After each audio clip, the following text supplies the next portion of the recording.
Good afternoon and a very warm welcome from Oestersund, and today it's the first of the sprint races of this new racing season. Last season it was all about Martin Fourcade. He won the last 3 sprint races of the season, finishing with those victories on the 16th of March. Can he come through to take the victory again today? And of course he won just 3 days ago over the distance of 20 kilometers.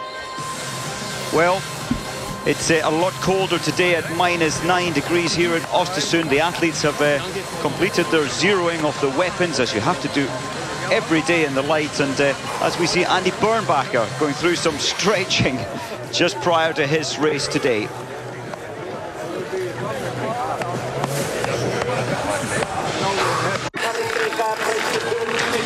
Welcome to Oestersund. Today it's the first event in the sprint competition, and great to see Oleina Bjørndalen lining up, preparing for his start today. He will start bib number 23. Well, the overall winner of the sprint competition in 10 competitions last season, it was Martin Fourcade, and well, he won here 3 days ago, but that was in the 20 kilometer. Can he put it together as he did at the end of last season with 3 victories to end his season? Can he do the same again this year? Well, the rest of the field will be trying to turn that around or prevent that from happening. And some big names, we've got Lars Berger in bib number 9. He had the fastest ski time. If he can hold it together on the range, he could well challenge Martin Fourcade. Bjørndalen I mentioned in the race today. Svensson, bib number 28 in Group 1. The last of the Group 1 starters will be chasing down. But leading the way, it's Koiv for Estonia, performing on the shooting range very well in the 20 kilometer on Wednesday, shooting 2-1, and the final 10 shots he shot 0-0. If he gets the 0-0 today with no penalties, a real possibility for a top 15, possibly even top 10 position. Well, the course today, they are skiing a 3.3 kilometer track. From the start, they will then come into the range, shoot 5 shots in the lying down position as Tim Burke gets himself prepared. They will then ski a further 3.3 kilometers and shoot in the stand position. They only have 5 shots each time. Should a target remain standing, they will then, on exiting the stadium, go around the penalty loop. We can just see it there to the right of the picture. It's 150 meters, and that will cost them about 23 seconds. It's vital to try and get as many targets, if not all the targets you can possibly get. Babichin from Belarus, well, back down in 79th position in the 20 kilometer, missing 5 shots. And the Belarus team have been, well, they've brought in expertise this summer to give them some guidance, to give them some fresh ideas.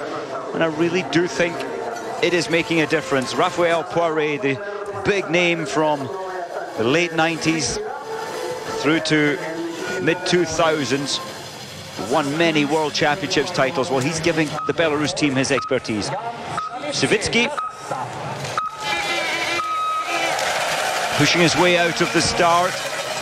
Well, his best sprint race last year, it was actually when he needed it most at the World Championships, 27th position.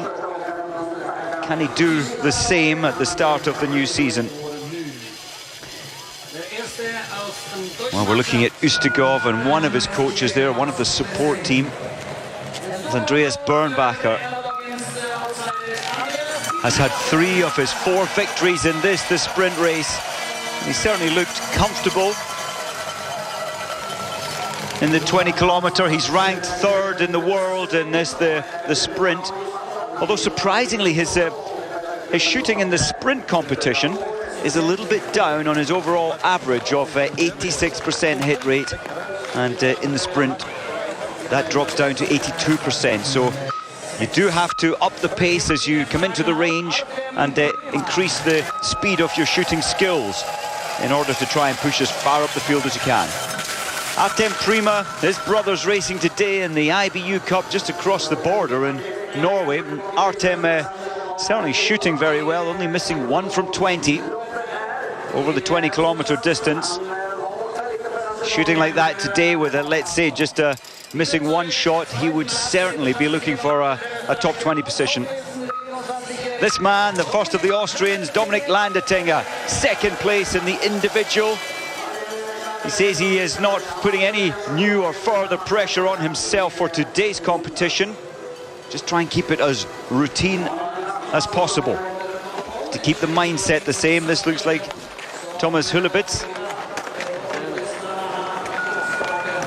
And the Czech Republic, well, with their medal, their bronze medal in the relay competition, the mixed relay last Sunday, really are holding it together. Andrej Moravec did very well in the 20-kilometer. What can Simon Eder give the Austrians today? Can he put Austria on the podium? Certainly not impossible.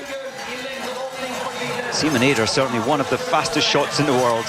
And over to the fastest skier in the world of biathlon on Wednesday, over 20 kilometers. Lars Berger just not hyperventilating, but getting as much air in as possible to fill those massive lungs. Wonderful ski technique.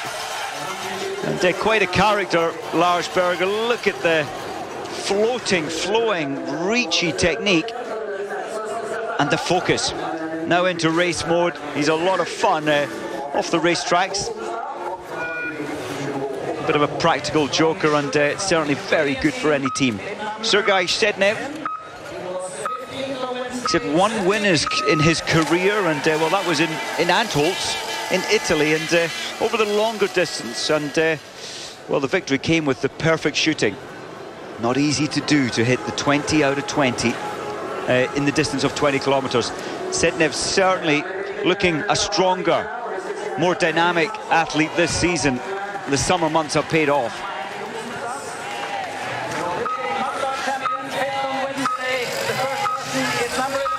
Yevgeny Ustugov, his shooting let him down just a little in the individual race here on Wednesday. He is the Olympic champion in the mass start. Can he find that form again?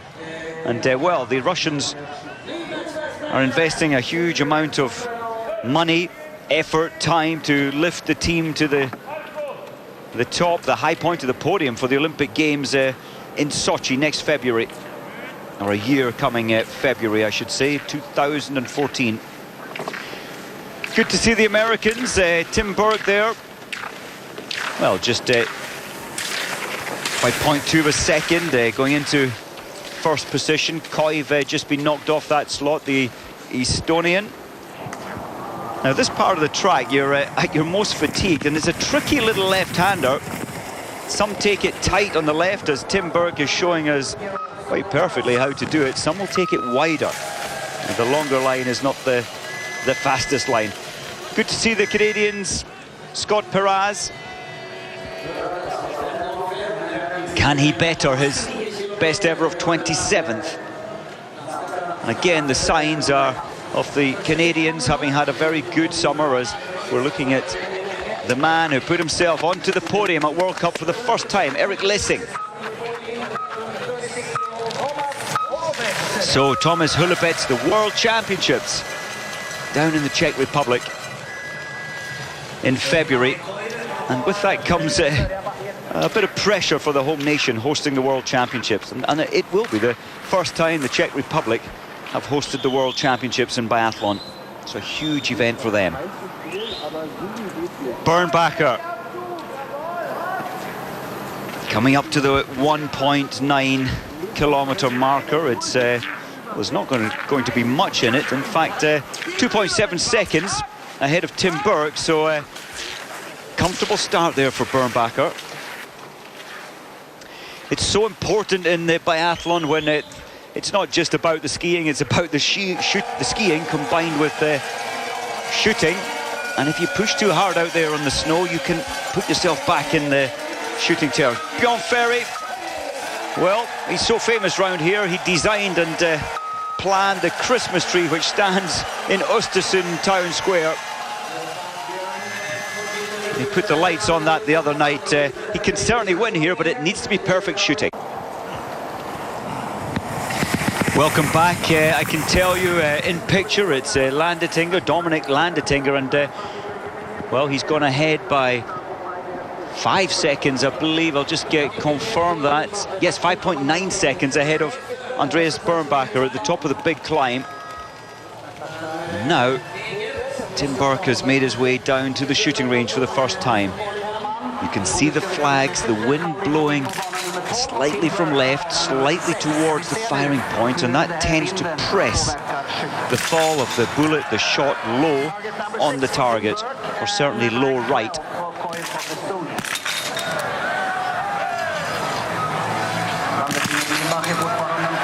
Tim Burke just taking his time here. Generally we see some faster shooting in the sprint competition. Ah, that rifle was just so steady. Great start for the American.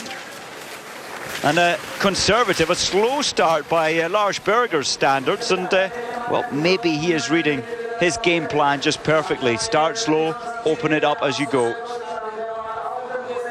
So ski poles back on, taking a little bit of time for Tim Burke to get his ski poles on.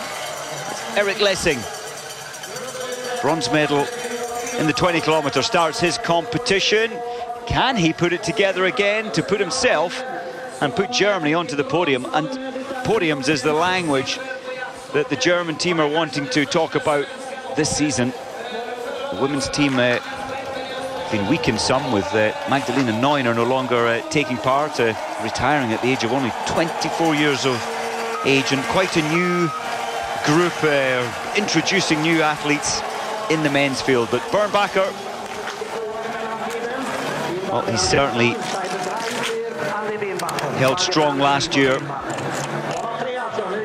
Now we should see some faster shooting from Andreas.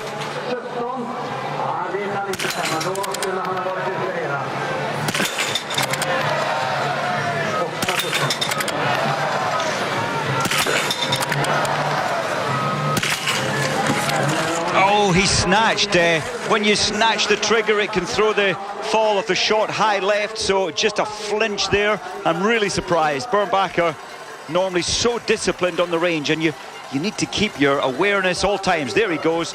Instead of straight out, he turns left onto the 150-meter penalty loop. So Tim Burke, having exited the finish, he didn't turn left onto the penalty loop. Bjorn Dahlen, bib number 23, so good to see him start this one. He was unable to start the individual. He was on the start list, but he's had a cold the last week or so. He's missed almost a week's training, but I believe in him, and I sincerely hope he's back to his winning ways this season. Landetinger, he didn't pull the bolt all the way back. That spare round, the empty shell, is taking a long time to clear. That will tense him up. Good control.